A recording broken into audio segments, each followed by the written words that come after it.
Thank you for attending my presentation. It will be boring and not that funny as other hacker presentations here. So you can leave if you're afraid of being told boring things. Look at the title of presentation. Application security, the untrustable security. Untrustable, word untrustable in this case meant to be the antithesis of trustable. Trustable meaning something you can rely on. And I posit that you cannot rely on application security today, at least today. And by the way, word trustable is not an existing English word, but it is used in an indie song already, so it will be a word someday. I delivered this speech as the leader of the Hungary OWASP chapter, so an advertisement of OWASP. You must know what OWASP is, don't you? Please put up your hands who know what OWASP is. So partially the problem with application security is that not too much of you expressed knowledge of OWASP. OWASP is the Open Web Application Security Project, or more preciously, many projects. You probably heard of Top 10 project. My advice would be not to use Top 10, OWASP Top 10 in production. It is an educational project. Look at it as an educational project. Rather, use in production OSVS and user guides. Use our guides, I mean, and other projects. My name is Timur Khrotko. I'm a Russian living in Budapest. I speak Hungarian, if you want. And I work on the application security field. That one is the URL of this presentation. You can get it on Google Docs. This QR code points to that URL. This URL will be given at the last slide if you survive my presentation to the end. My main point is that we lost the war for safe software. Hackers won. Because software contains vulnerabilities anyway. And developers produce bugs. And the probability of bugs is high. It's such high that you have to expect yourself be hacked. So it's better to detect and handle incidents. This is my advice as an application security probably expert. In this poor state of the application security, I blame here 5 things. In this presentation, I focus on one thing, the culture of the developers. The other 4 things to blame, in my opinion, is complexity, complicity, mismanagement, and immature methodologies. At the end, I will try to look at security and application security and trust as a social construct. So you don't know what OWASP is, but probably you know what application security is. Security is a social construct, and application security is such social construct too. So we have to negotiate the meaning of the thing. If we speak simply, then application security is, or application unsecurity is produced by developers who produce bugs, and some bugs are exploitable.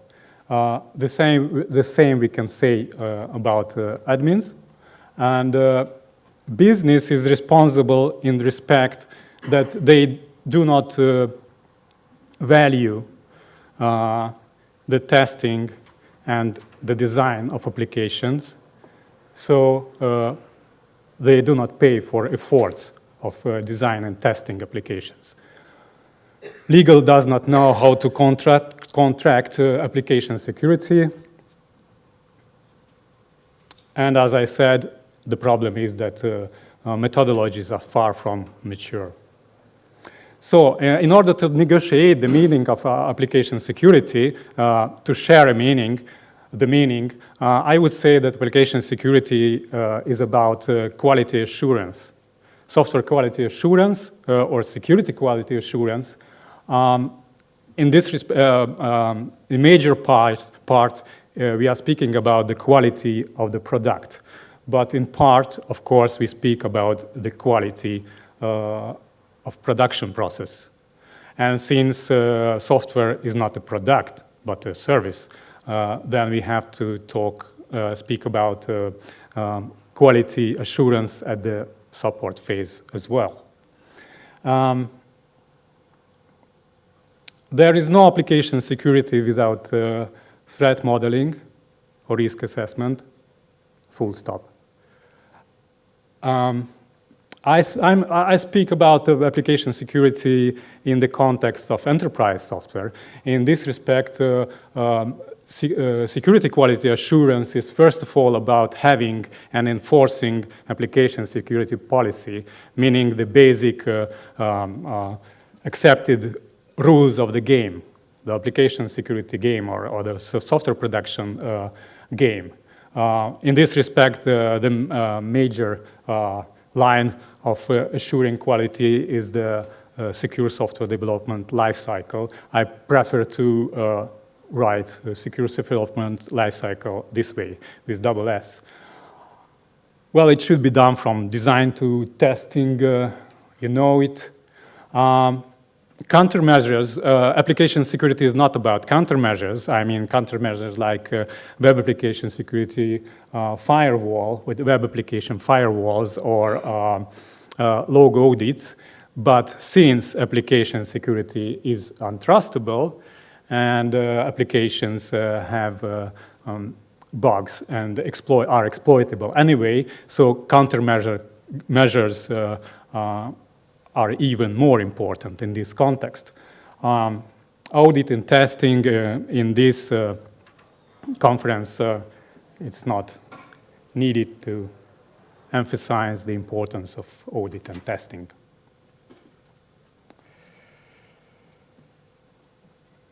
Well, so I blame several things for the poor state of application security, or five things, and five whys. So there will be this numbered whys in my presentation. The first is complexity. So complexity is obviously to blame for the state of application security, since behind these simple interfaces there are spaghetti of codes, spaghetti of software, spaghetti of platforms. And complexity is given, so it's an objective circumstance of the development. Today I focus on the second thing, which is the culture of production or culture of developers, I would say, because complexity and spaghetti are not the same problem. Developers are those who keep complexity in spaghetti state. And since we have problems with security and quality.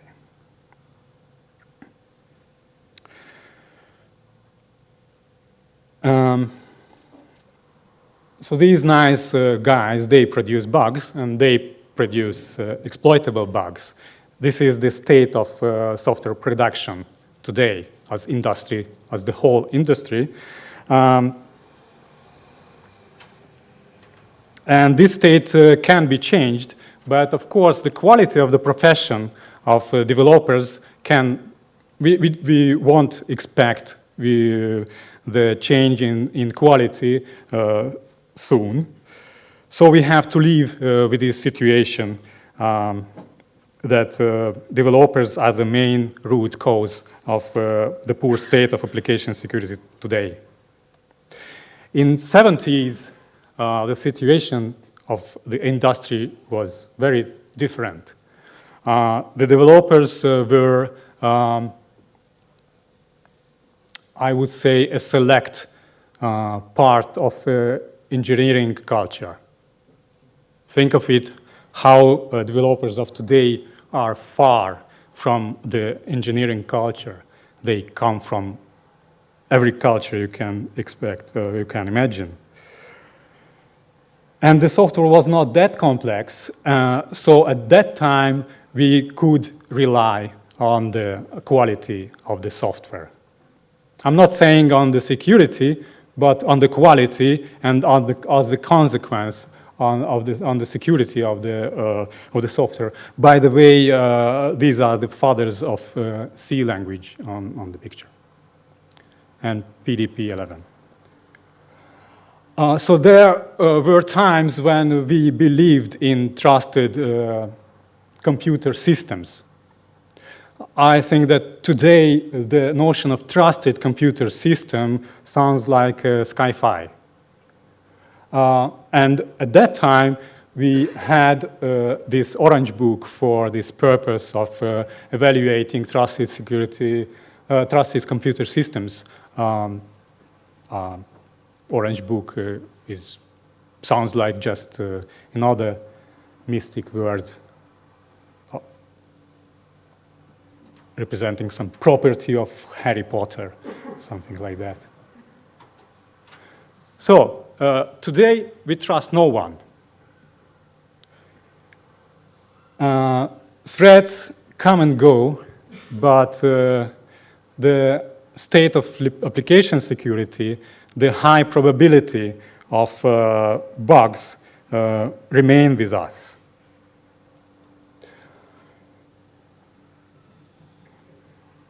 The supply side of developer market is rather crowded. What I wanted to show with this picture. But I'm not blaming anyone personally. I blame the culture of developers, which is or software development, which is a product of circumstances. And in this, and all of us here, or anyone in the software industry, is responsible for these circumstances. This is one of my messages. So you cannot blame homeless people being homeless because they are the product of the social situation. And let me say idealistically that we are all responsible for the current social situation.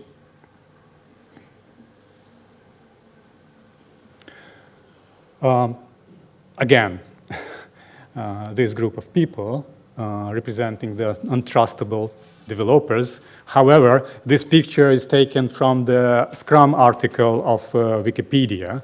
So they are rather select developers. They are quality developers. But think of that, why do we expect these people to professionally understand security? We cannot expect these people to produce security. They don't know how to implement authorization properly. It is common thing to them to be taught to a pattern, for example, in authorization, to get the group or the role of the user and to make authorization decisions made based on this relation. This is the common pattern of authorization today, which is stupid and is not professional. So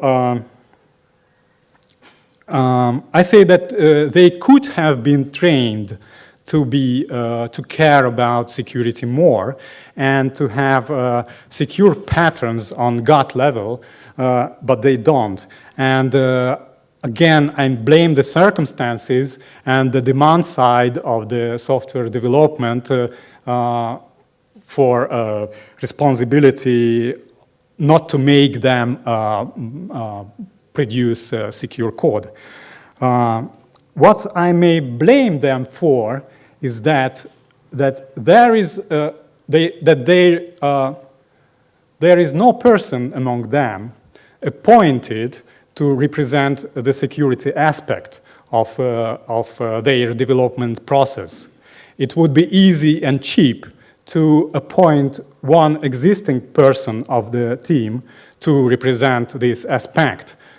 Just to mention in each and every situation when he thinks appropriate, well, let's don't forget if this change or this decision has some security implications. So this is one. They do not appoint a security champion, speaking in Microsoft Security Development Lifecycle methodology language. This is called security champion. Even a web interface developer can be appointed security champion. It is not a professional person. The second problem is that they do not, they can rent an application security professional to participate in the in critical moments of the development, but they don't. They don't rent such services. Well, I know it is boring, but let's mention the Heartbleed case one more time. Dan Kamenetsky, a famous security guy, said that time in his blog that one guy, one night patched OpenSSL. Well, not exactly so, because the case is about losing the fiction of quality of OpenSSL. We trusted OpenSSL. Most of us trusted OpenSSL, and we trusted the quality of the production. And with this case of Heartbleed, we had to realize that it was a fiction. So we trusted the fiction of open source production, its quality, the fiction of developer community, the fiction of review process. Well, I understand that there are churches, and these are two churches, to believe in quality of open source software or to believe in closed procedures. Both approaches produce epic bugs, of course.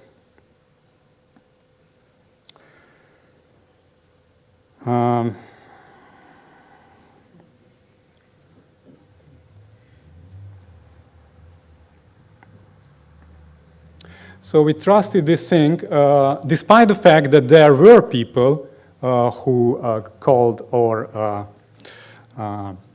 attention to the problem of this spaghetti code, and even Matthew Green couldn't break a hole on our comfort of trusting OpenSSL by saying that it is written by monkeys. Well, actually, it was not him saying that. He was much politically correct in this respect, and he said it later than Marco. Meanwhile, in the enterprise, well, the situation in an enterprise, as we know, is the same bad. Spaghetti of code, spaghetti of systems, and patchworks everywhere. And I would focus your attention to that in the enterprise culture, there are circumstances that reproduce the low quality, the low security quality of the code. there are permanent circumstances that reproduce this state and prevent AppSec from AppSec work. I would suggest as a main hypothesis that the lack of efforts devoted to design and testing is to blame. And these are the main characteristics of the poor situation that reproduces poor application security quality. Because I suggest that, and we see it on the diagram, on the right side part of the diagram, that the major professional efforts should be devoted to design and testing. Let's say 40% on this, and only 20% on coding. For example, in Hungary, the situation is just opposite. Here, the common situation with application development is that a major part of efforts is devoted to coding, and later to the support phase when we patch all the bugs that were produced in this approach. In Hungary, it is mostly the circumstances which reproduce this situation, mostly the short delivery times and the low budgets that actually hit the developers when they work.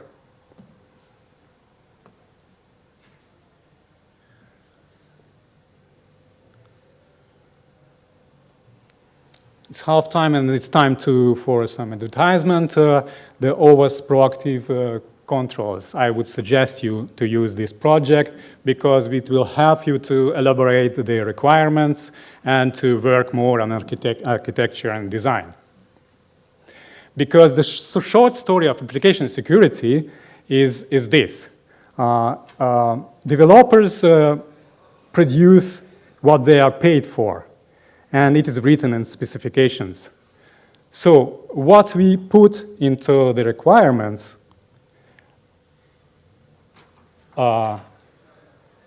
then the output has to comply with that requirements. And that is what is done is this black box of development.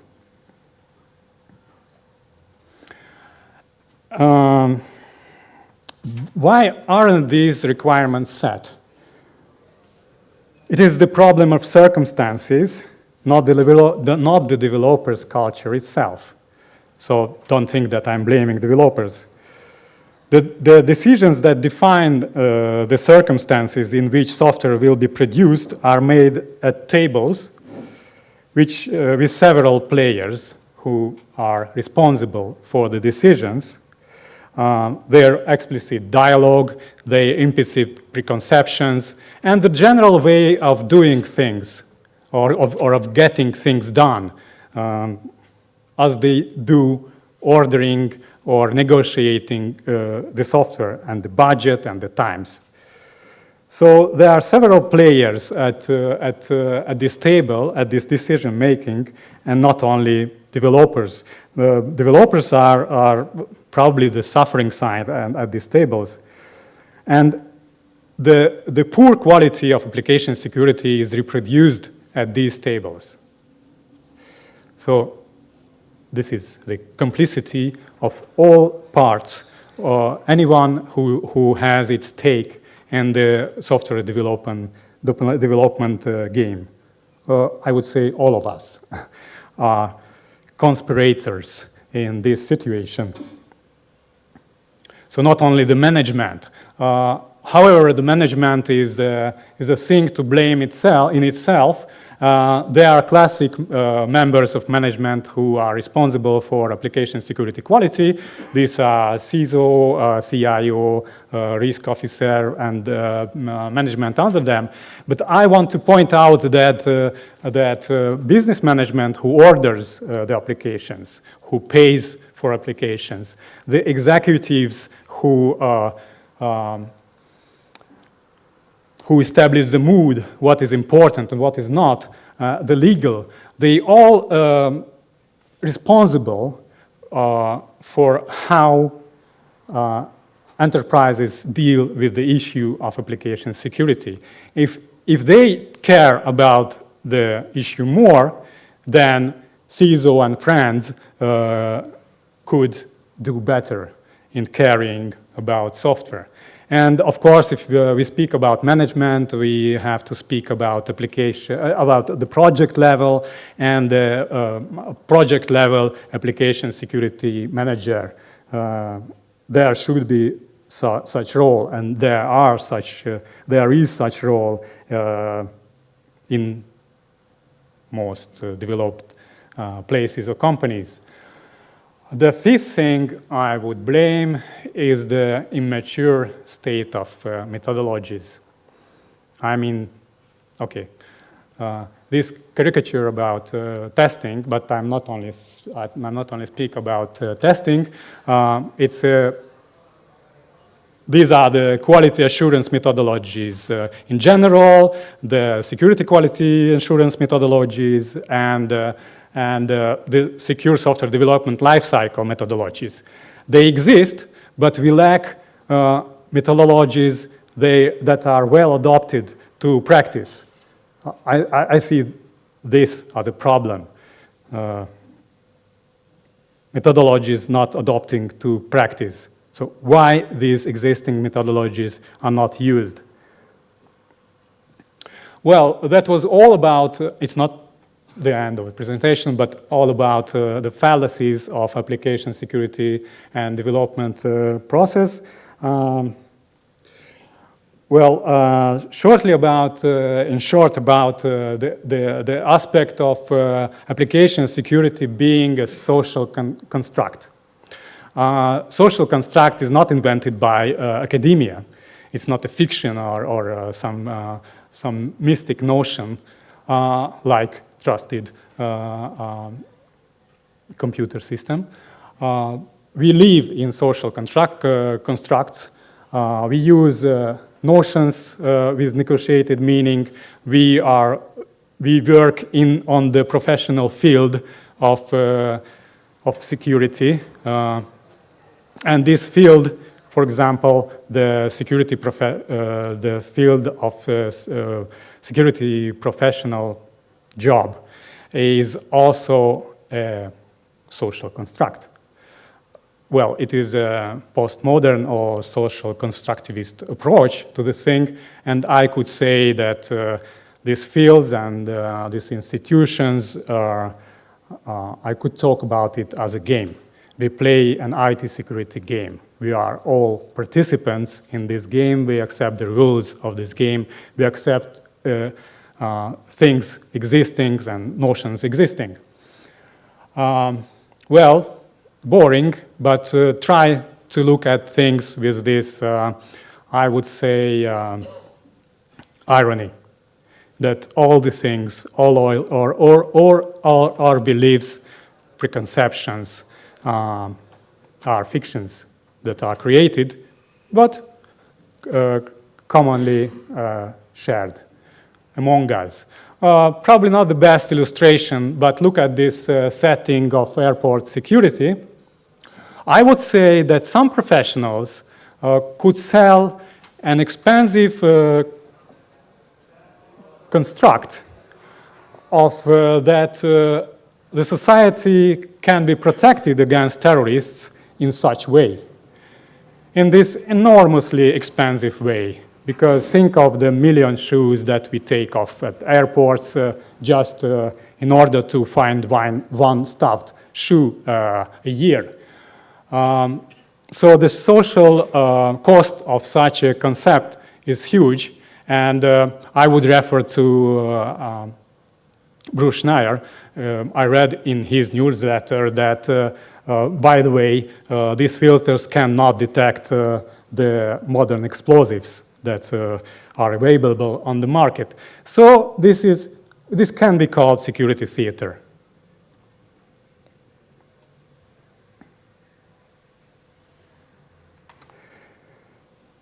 One other thing that security or working in security or using security is based on trust. And trust is not an objective thing, because you cannot hack the whole stack of information and communication technology you use. You have to trust others who you think have a proper or authoritative opinion about the things you use. Or you trust those who are known for you to know other people who are experienced or knowledgeable in the subject. But anyway, security is about trusting things. Earlier it was trusting components. What can we trust today is one of the major questions, and that's why I'm speaking about the untrustable application security. By the way, in this social theory, the preconceptions and the fictions, the shared fictions, is what make our life practical or actionable at all. And otherwise, we could be paralyzed by analysis, as it said. I would say 3 illustrations about the security being social construct. First of all, we have this truecrypt drama of this year. We trusted truecrypt, and even Schneier proposed truecrypt as one of the elements of our personal security. And but of course, community wanted to have an audit to the trust being audited. And after Snowden, finally, community started the project. And the first phase, the results we can see here, which was chasing backdoors in TrueCrypt, it found no red alerting problem with the code. It found some serious problems with application security, but it was not that important. It was not a revelation. And Schneier said after this report that I'm still using it. A few months later, the team, the developer team, the anonymous developer team, announced that they stopped developing the product, and somehow they referred or they suggested not to trust it. Schneier returned to pgpdisk, and probably most of us lost faith in this product. What I wanted to point out too is that in reality, no real revelation regarding the application security of this product, nothing revealed. Nothing has been revealed that should have eroded or trust. The other, short illustration, my famous messaging platform, the Telegram. If you take a look at the site, then you can see a good style. I appreciate seeing good style for products communication, and they communicate properties that we are expected to like private, that it's private, it's free, it's secure. What else? It's open. But then we got realized that this is a Russian product. And of course, our preconceptions towards Russia load our load fears into our mind. We get thinking about KGB and bears and surveillance. So trust disappears. But some users, they know that behind this product, there is a founder of the Russian Facebook, of Contact, and this guy, among other things, he qualifies himself as anarchist, and now he is in exile outside Russia. So some anarchists among us, we return trusting this thing. However, if you look into the professional discourse surrounding Telegram, you can find professional skepticism or criticism of this solution because it uses homegrown crypto protocols, and we all know that using homegrown crypto protocols is bad manners, so it deserves no trust. Sorry, I'm still using it, but a short example, that in some cases, an authoritative figure, a guru associated with the product is enough to trust it, because the name of Moxie Marlinspike makes this product trustable in a second. I always wonder, why do we trust OpenVPN? Or a lot of us, a lot of security-aware people trust, well, don't read it, it's bullshit. Because I just wanted to point to the bios. These are not Moxie Marlinspike-like authorities. I don't know, these are marketing guys who established this product. But keep trusting this product, good luck. Finally, enough of this pseudo-scientific speeches and topics. What are the takeaways? I look at my notes not to miss some important takeaway. So the first takeaway, don't do application security without risk analysis. Let threat model be the beginning of your application security. Second, because of the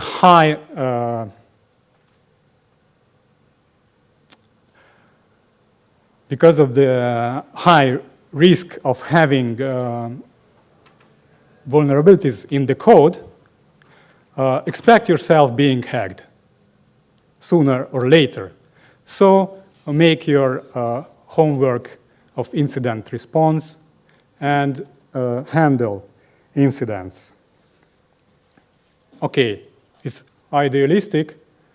The other idealistic thing, to devote more resources to design and testing, as I said in my long presentation. You may ask, where are the resources to devote more efforts to trainings, software security, secure software development lifecycle, threat modeling? Well, I suggest that in enterprises, we spend much more than needed on pen tests and on other audits. So you can probably, you as an enterprise, can relocate some resources from audit to preventive application security activities. And finally, not finally, still, I was focusing on the developers' culture. But I mentioned other cultures of software development game, and all these cultures are to blame. And the second culture, which is probably as bad of the developers' culture, is the culture of ethical hacking. The role of ethical hacking and the part of responsibility of ethical hacking, I would say not the people, but as this thing is done. I mean, I'm speaking of application security.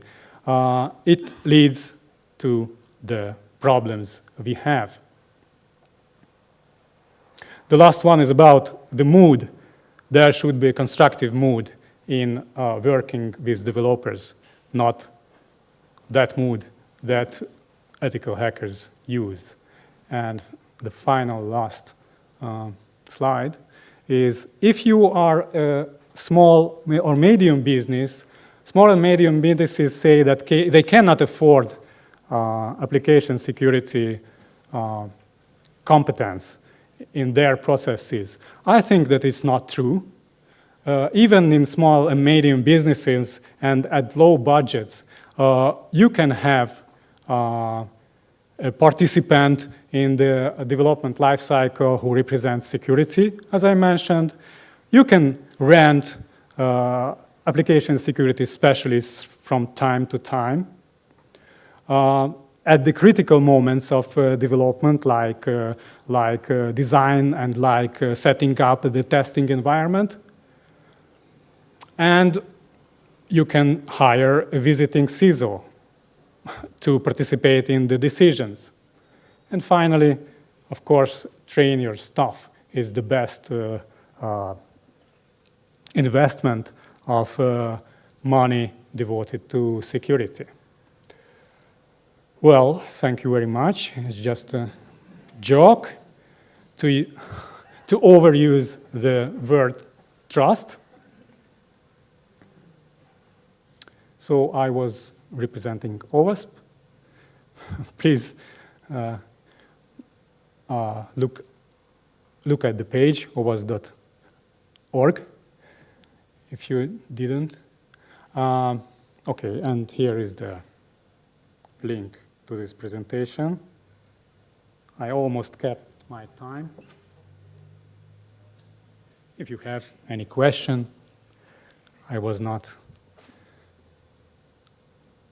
I didn't mention, so please, thank you for your staying till the end. Thank you very much.